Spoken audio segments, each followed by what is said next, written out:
the two major readings today focus on the subject of, well, in some ways of the classic Lenten pillars: prayer, fasting, almsgiving.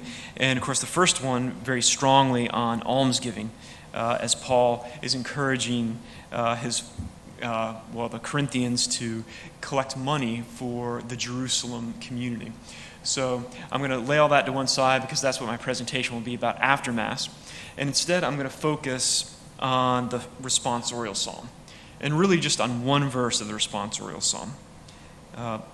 Blessed the man who fears the Lord, who greatly delights in his commands.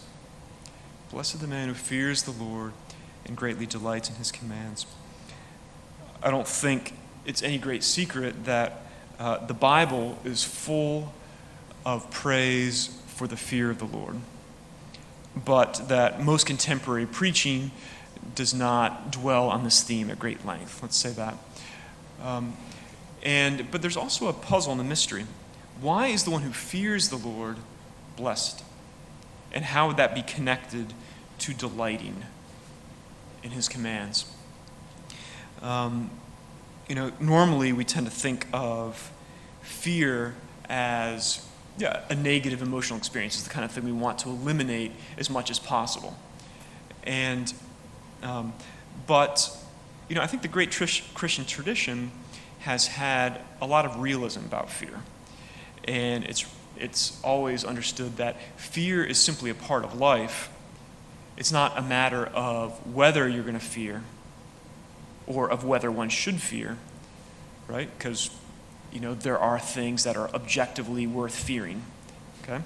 But the question is what you fear and what the order of fears is that you have in your life. What do you fear most? And what kind of fears crowd out and displace other fears? So in the classic tradition, they talked about fear as being a gift of the Spirit, and one that had stages of growth. So the very first stage of growth, which was called servile fear. And it was called servile fear because it was the kind of fear that a servant or a slave would have in the house of his master. And that fear focused mainly on punishment. I'm going to do the right thing so I don't get beaten. All right? And actually, St. Ignatius, in his Rules for Thinking with the Church, says that this kind of fear is actually not a bad thing. Because he says punishment is real, and we should have the appropriate response to whatever is real. So if there's something that's really fearful or fearsome, then we should fear it.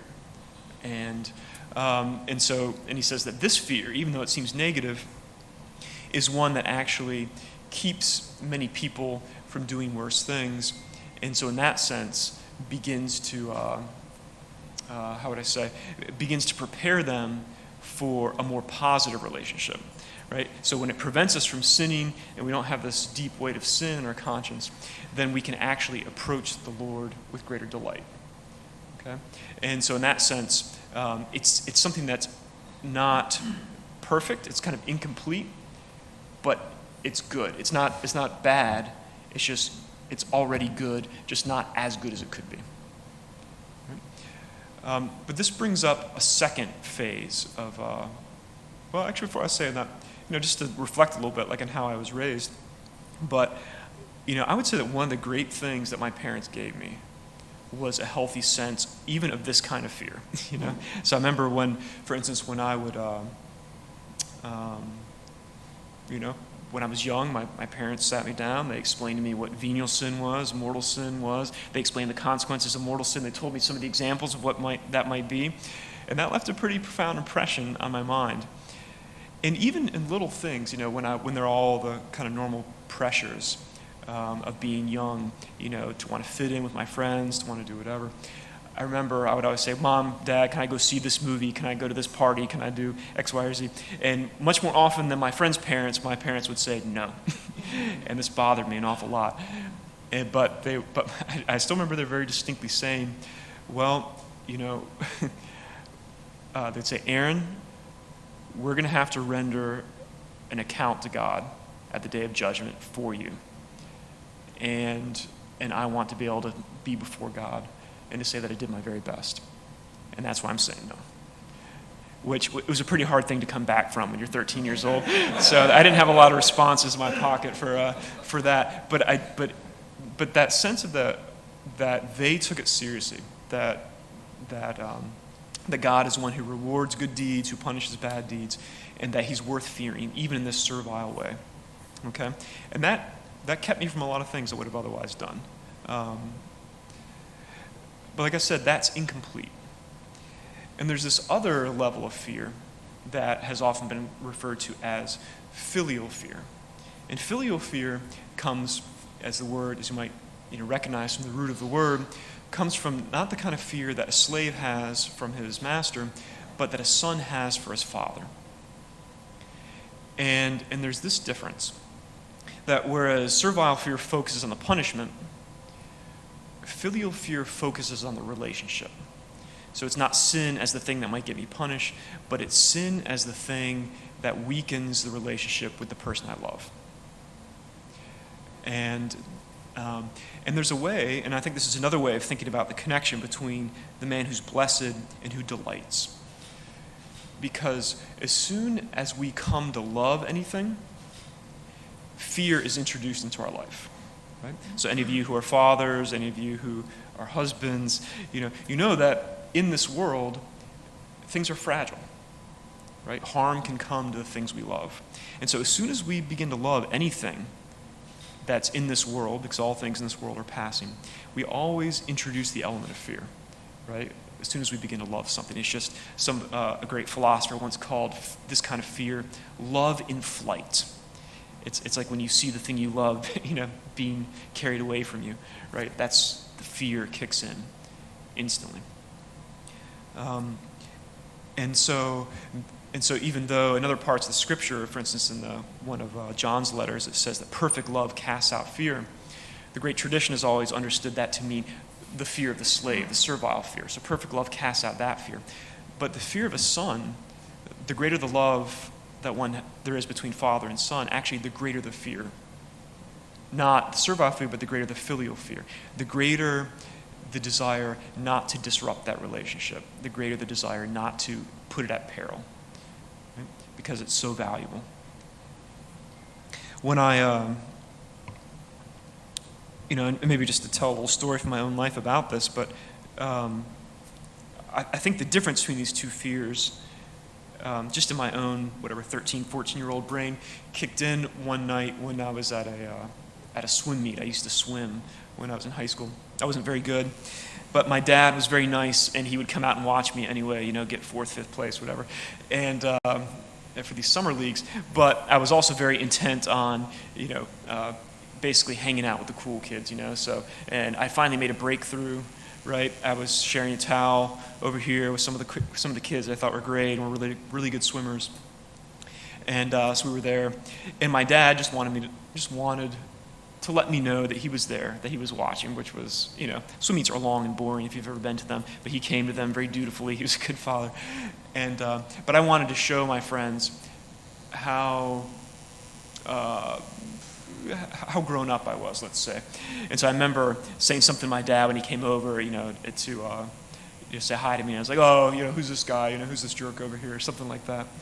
Wanting to show them that I could talk down to my dad without repercussions. So my dad, after I did this, he just said, okay, Aaron. Turned, went, watched the rest of the meet. And I didn't think much more about it. But when I went home that night after the swim meet, my mom was waiting for me. She said, what did you say to your dad? So I don't remember to say anything. He said you said something when you were with your friends. And then all of a sudden it hit me. and my mom says, well, I don't know what you said, but your dad does not cry very easily. He cried. And all of a sudden, I was pierced. I was like, whoa. I had, first of all, no idea that I had that kind of power over my father. But second of all, I didn't realize at that moment until how much he meant to me. How much my good relationship with him meant to me. Because at that point, I was utterly ashamed. And so the very next week, when I went back to the swim meet, we had the same thing, sitting there with the same, buddies at the swim meet. My dad comes up, same routine. And this time I did, what I would very seldom do under any circumstances. I just got up when he came by, hugged my dad, kissed him, said, "I love you," in front of my friends, which was not easy, but I feared the loss of the relationship with him much more than the loss of status with my friends at that point. And there was an order of loves that I came to realize should govern my life at that point. And in some ways, that's why fear is a gift. Because when we realize that order of loves, when we come to realize that love in flight, which is fear, when we see how something that we hold to be so good is fragile and is breakable, then it actually it steels our resolve, it strengthens our wills, and it relativizes all other fears. So we're so often dominated by so many other fears, things that aren't worth fearing. Things about our status, things about our finances, things about whatever. And so often those are the fears that dominate the horizon of our life.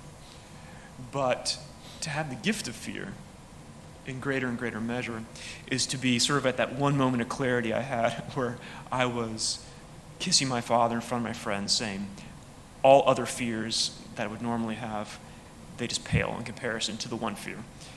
And that one fear helps guide me to do the right thing.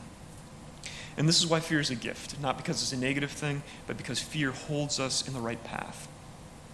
And because fear is only the shadow side of love.